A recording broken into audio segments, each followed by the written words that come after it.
Okay, I've just done a massive session, so I'm a bit tired, but I wanted to speak about this because I woke up this morning and Joe Zakrzewski, I think it is. I don't know how to pronounce the second name properly, but I've known Joe for about 6 years. Now, she's all over the papers again. Guardian, I Run Far have picked it up, so running media as well as your typical media and the tabloids, etc. But the story is, basically, the broad strokes are that in April there was a 50-mile race, Manchester to Liverpool, and at some point during the race, she's decided to drop out. She's injured, whatever. She decided to drop out. The marshals persuaded her to stay in. I think she explains that she's already been in a car. They say carry on, non-competitive, and that's the discrepancy. Anyway, she finishes the race, and after a couple of miles in a car, she shouldn't have accepted the bronze medal, which she got. She should have won the race, but she wasn't, for whatever reason, she wasn't feeling great that day. And she's accepted the bronze medal, big mistake, accepted that, and there's pictures, etc., etc. And then later on, she's been disqualified from the race. That should have been it. But of course, because it's so clickbaitable and it's so interesting for people to read about somebody falling, people love, it's the horrible part of human nature. People love it when people who are successful fall. They absolutely love that story. And it's why there's so many films about it. And so the Guardian have grabbed hold of this today. Like I said, I Run Far have grabbed hold of it. All the running media is all over it, as well as, like, I think the New York Times have written something about it. And it's like, hold on a second. Like, is it not that every other article that you write is currently to do with sports, about mental health and about promoting mental health and, speaking out, etc.? We're throwing this girl under a bus for making a mistake. It's a big mistake and she deserves to pay for it in terms of the disqualification. Today she's been banned for competing for a year. She's 48 years old. She's probably not going to compete again, and she probably doesn't want to come back to the sport. She's a doctor, by the way. She's not a stupid person. This is a really, really smart person. And the reason why I want to speak about it is because I want to tell you about Jo and the way I know her. About 6 years ago, so this is 2017, I won the British Championships, 100k, and that qualified me automatically to run for GB, to run for Great Britain and to compete for Great Britain. And listen, the whole thing is, it's an old school, old boys club.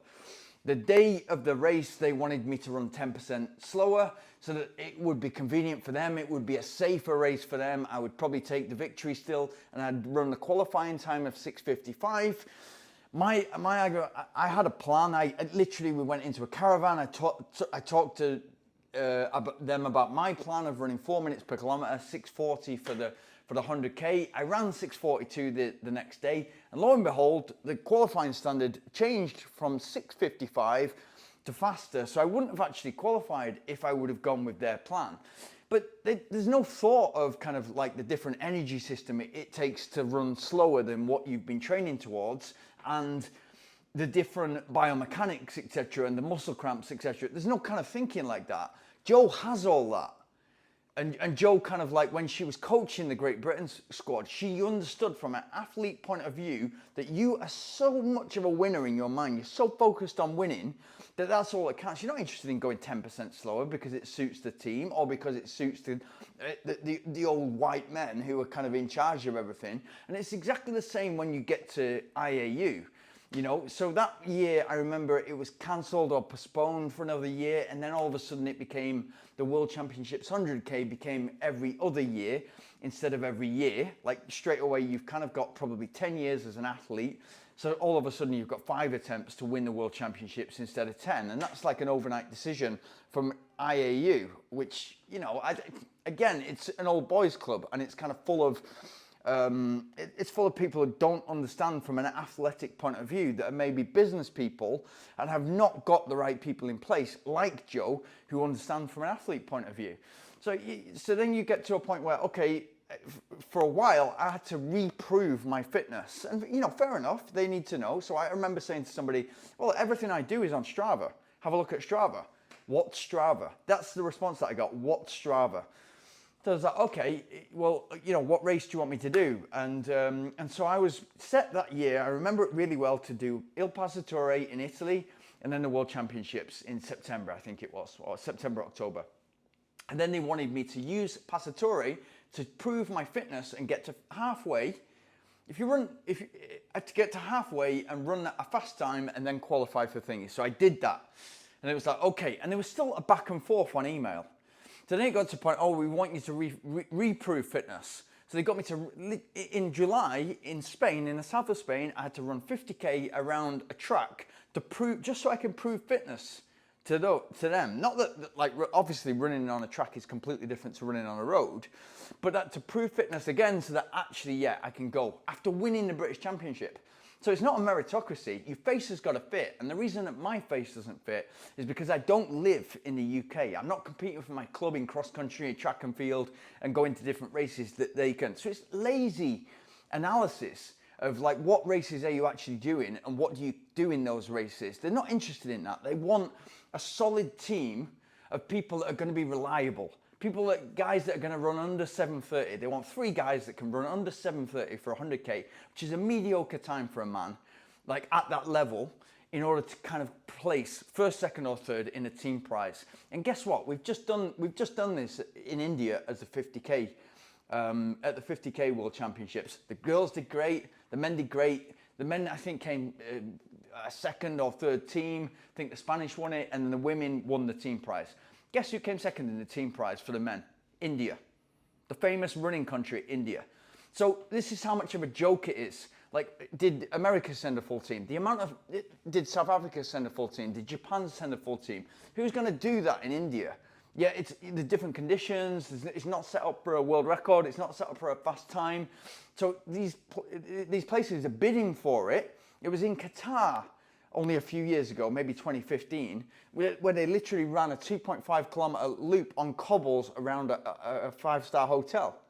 Like, there's no thinking that's going into this. So you get somebody like Joe, who's just been thrown under a bus, probably will never return to the sport in any capacity, and she's the only one that knew.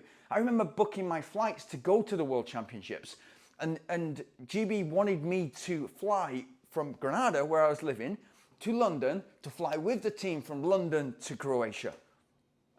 What sense does that make? And then when I was finally given the okay to go directly to the event, they made me go on a cheaper flight. So I had to fly via Paris instead of going direct and change at Charles de Gaulle.